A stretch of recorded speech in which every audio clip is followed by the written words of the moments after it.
video here. Just want to go over a few things. I've been playing in my studio a little bit, got some different lighting, different sound systems and stuff.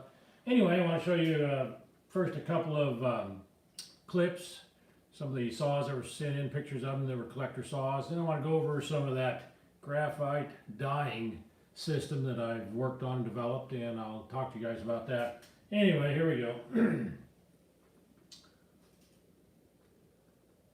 These are Nate's chainsaws, and let's just, looks like a nice little Mac there, a really good looking McCullough. And let me just zoom that in. They're really in great shape.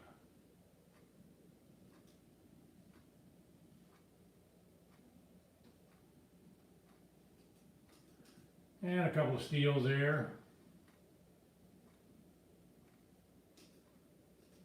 And a big saw over here. Just some beautiful saws. Thanks for sending those in, Nate. Appreciate that. Any of you guys got some saws you'd like to have on here too? I'd love to have them on there. They're always fun to do.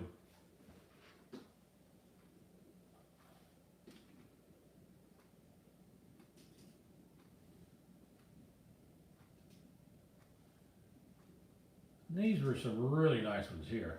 These belong to Conrad. And what he's got here is a very nice vintage 76 Skidoo 440. It's been bored out. Let me enlarge that so you can see it. And he's got some, looks like a 925 home light, a Poulan, an older home light there, an Echo, and a 61. It looks like a 50 here, but very nice collection there, Conrad. Let's just zoom that in a little bit here.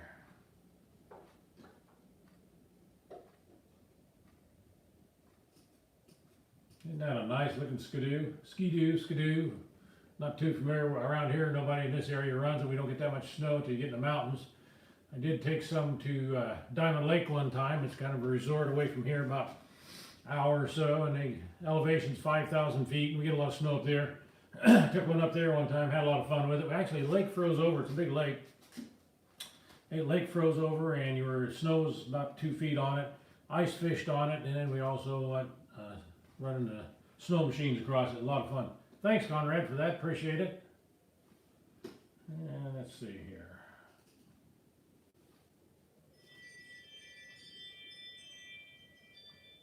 Oh yeah, Jason, he sent in some more stuff here. Let me show you. Got some pretty cool stuff here. Oops.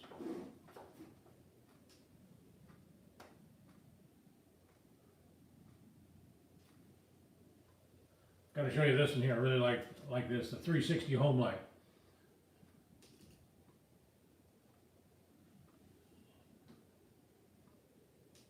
Look at the pipes on that. Isn't that wonderful? It's great.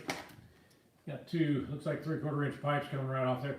Only thing I'd like to do different if I was doing this myself is, of course, and I want to talk a little bit about this. A lot of guys are welding their pipes on there, and they're using the TIG welders, different things like that. I played with that, done that years ago. It's not the way to go. Let me clue you guys in. You can get a silver nickel rod for gas welding, and that's how I did those. And you can't even tell you've welded them. You need to practice a lot. But I welded up so many of those, and it just, you don't get that slag. You can polish them up. They look good, and you really want, when you're doing some pipes on one of these saws, you want it looking good. And so what you would do is to clean this really good pipe, and you can also use galvanized pipe, but the trick here is, of course, don't inhale anything. As you're buffing off the galvanized, clean it really good. Get rid of all the galvanized, because you know heat and galvanized in the lungs is never good, so you don't want to do that. Anyway, after you get everything really cleaned up, you lay it in your little jig. You've got, like I showed you last week, what I use for the holding the wires together, that little alligator clips with the spring. You can look at last week's and see that. You can actually mount that and bend it and hold that in there perfect, freeing up your hands. And then you can heat that, and you can lay that brass or that silver rod in there. It's not brass rod. It's better than brass rod. Brass rod fluxed works, but not as good as that silver. And I'll get you, if you guys are interested, you can contact me. I'll tell you where you can buy that. And you get 3 sticks. I think they're 16 inches, 12 inches long, 3 sticks for like $40. Sounds high, but I'm not kidding you. For the results, it's beautiful. You'll be so impressed, and you won't see any of this slag and stuff. Not knocking this here. I mean, this is great, but there is a little better way to weld that, and that's all I'm telling you. Just you really don't want. What I'm afraid of is this slag inside there, and I've seen it happen. Suck back into that engine, and it's hard metal. It's not like aluminum, and it will just instantly take out your engine. So I always like to, after learning the hard way, I like to use that rod, and like I said, it's perfect. Works out beautiful. Anyway, thanks for sending that in. Oh, I want to show you something else here too. Hang tight here. And let's go back here. Yeah, that's cool. Well, here's a good picture of it here, and then I want to show you something else. Isn't that awesome? Awesome. I bet you that thing flat gets with it. Thanks, Jason. And I want to show you something else he sent in that's pretty cool. Pretty cool. Now, this is kind of a rare bird. I've seen them. It's a 360, 350, sold by Sears, and it's got the wrap handlebar of all things. You just don't see that on those 360s, especially from Sears. That's who sold it. Look at this.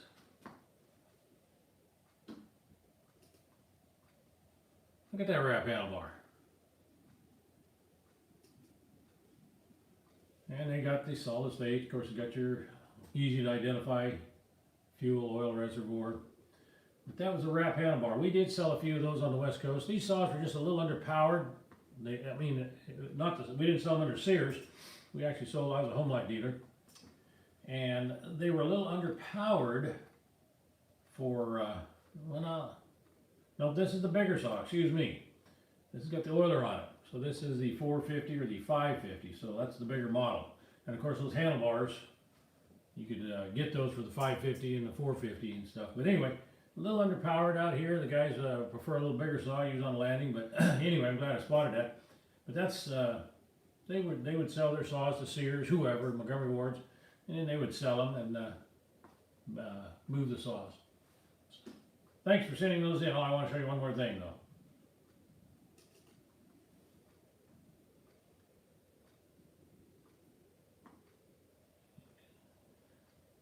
Well, now that may be. Looks like this is kind of a hybrid. Looks like a hybrid there with that manual oiler on there. Anyway, Conrad, Jason, fill me in on that. Let me know what that is. If the model, we can determine what it is. He had an old shop, so he would know all about it. But he had a shop back east there, and he collected all these saws and knows all about them. But anyway, this is the picture I want to show you here. I'll take the pickup. If you don't want to use that for storage anymore, just send me the pickup. I'll find a home for it here. Isn't that a cool looking Ford pickup with all those vintage saws in it? Look at that. Now that's what you want to find somewhere, a pickup like that. Looks like a 2100 here, bigger steels. There's your home lights. Other kinds of vintage saws in there. Beautiful collection, beautiful collection. Very nice. Very nice. Okay. Let me go over here. Let me look at one more thing here, guys, before we go any further.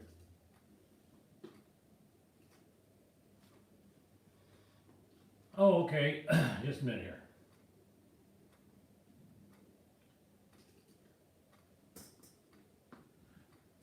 Mark was asking me this question, and I don't have a picture up or anything, but anyway, the question he asked me was the 550 XP. There's 3 generations that I know of on that saw. We had some issues with the first and second generations. We had issues with it, and it wasn't detrimental. The first series, yeah, we had some pretty good issues with the M-tronics and all that stuff. We call them M-tronics. You know, their steel has that name too.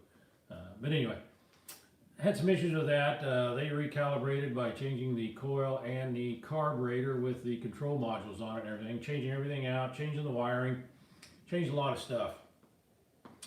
It helped it a lot. Still had some run characteristics, had a weak crankcase. Second generation, they addressed that and they corrected most of it. You know, the third generation, I have not had any issues, and of course, you know, you get a little bit of a black eye, I guess you'd call it, when you have issues with a saw. weight wise, power wise, and then also air filter wise. Of course, the 550 had tremendous air filter problems. All the fine particles got in there. I hounded Husqvarna about this on their saws, and they finally did improve those, and on the 562. And then I upped the ante a little bit. I come up with a foam filter, sock I called it. And I'm sure some of you guys bought them, and they were great, worked wonders. You just lubricate them with some of that uni oil. And that thing was so clean on the inside, it was just wonderful. And of course, warranty went down when you started to get clean air into that engine. And so that was a real plus for that. So anyway, that was what I wanted to talk to you about that. And I want to show you something else here. Isn't that a beautiful saw? I did the dyeing on that. I couldn't understand some of these, and not bad mouthing anyone. Everybody's got to make a buck out there. I understand that. The guys are paying $2,000 and $3,000 to get these trick-looking colors on their saws. Husqvarna and STIHL, different models. I dyed that. That's not paint. That is dyed. And isn't that beautiful? I mean, the colors on that steel are just fabulous. That's the 500i. Let me bring it up a little bit there. Look at that. You cannot get that color off. It is dyed. You can take that cover off, flip it over, and take you a razor blade and scrape it, and you won't scrape paint off. There's no paint there. You can pour carburetor cleaner on it anywhere you want. You won't touch it. It's actually dyed plastic. I come up with a system, and I studied it a lot, and I'm going to show you how simple it is. I will, if you guys are interested at the end of this, just contact me. I'll sell you the recipe for it, because I spent hours and hours. I know, that's a beautiful saw there. I love it. Just finished up, Brian, your McCullough project. Well, when you're ready to show it off, you let me know and we'll get it on here. I love looking at McCulloughs. I got McCullough blood, you know that. That black does look nice. It is not paint. I, for years, was flustered with it. I'd paint them and gasoline would touch it. Tried all kinds of epoxy paints, blah, blah, blah. Anyway, come up with a system, super easy and super inexpensive. Would you get that 101 going? All right, Frank. Good job. I want to see it. I came up with a recipe for this, and you can purchase a recipe from me, and I save you hours and hours of research. But anyway, this is how simple it is. This is all you need right here. Go down, you purchase one of these stainless steel pots. And you can get a bigger one. I just use that size. And what I would do, fuel tank are those. You would set them in here, half of the tank sticking up, and process it for a little bit of time, and then flip it around. And of course, you need one of these. And I bought this. I bet you my whole investment on this, you know, 50 bucks or so. Get you this at Walmart. Get the one with the higher amperage. Good stainless steel pot. I can give you the information. Like I said, if you want to purchase, 95 bucks to get you the information if you want to start dyeing these. I just don't have time anymore to do it. Let me show you a couple other pictures of the ones I did here. I just don't have time to do it, and other guys are wanting to learn how to do it. And I'm more than glad to sell you that information. Then again, this is just for educational. This is for not educational, but this is entertainment purposes only. I got to throw that disclaimer in there. I don't want you to burn down the house or anything. We're just, all we're doing here is just showing you some entertainment stuff. So don't try this at home, is what I'm saying. Just a minute here.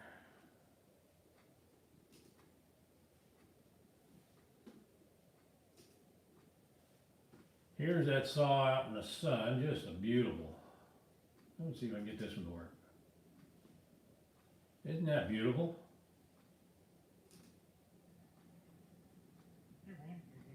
Isn't that a beautiful? Put together a limited edition MS500i for one of my customers. Look at that. You can have one of these if you want. These are fun to do. I'm not doing a whole lot of these anymore, but I'm not doing any anymore. That 500i. I took this about last summer. Also, did this guy. That was a limited edition 200T. I didn't do the clutch cover, I could have. Didn't want to do it. Even the gas caps, I did the fuel caps as well. Fuel caps are dyed also. It's that graphite dye.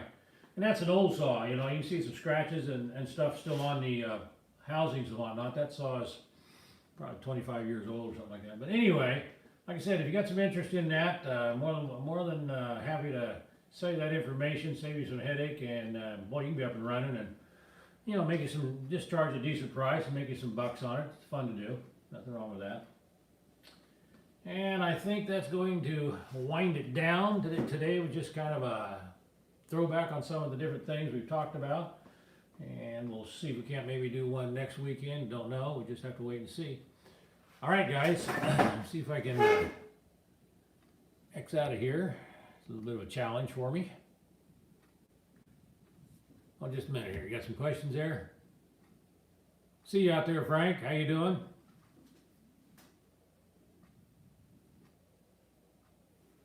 Type fast, guys.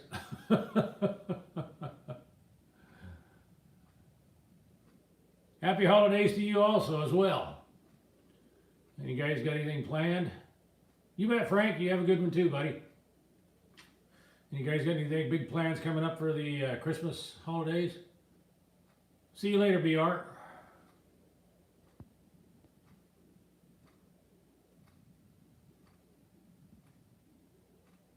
Building more saws? Well, nothing wrong with that.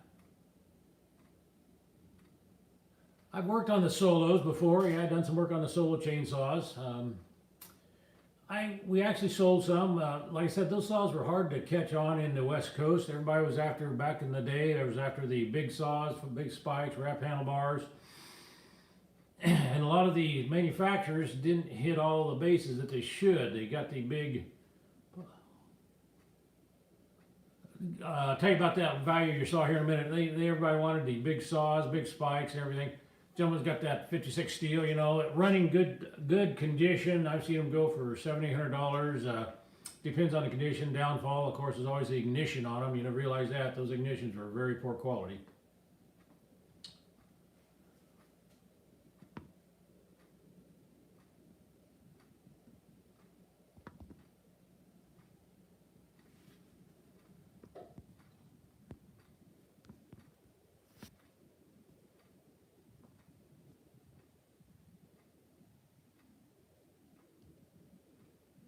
Okay, guys, we'll wind her down then.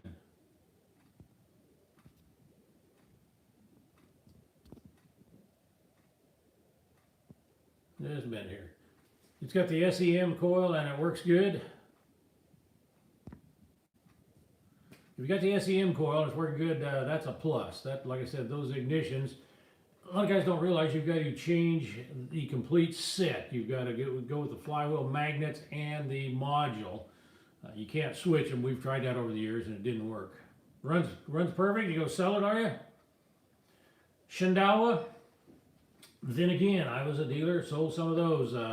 They were very well made saws. You had to have the right clientele to sell them to, and we were more concentrated on selling to the professional guys cutting the timber with the big saws. Shindawa made some with wrap handlebars. They tried to stay in the pack, but they just fell by the wayside for us. But overall, they were a great saw. And then, of course, you realize Shindawa and Echo are owned by the same now. And Echo makes a fine product. They just never could get their toehold out here on the West Coast, but they make some of the best products out there. They really do. Okay, guys, we're going to try to shut this thing down now. And you guys have a great start of the week. It's coming up. And we will catch you later.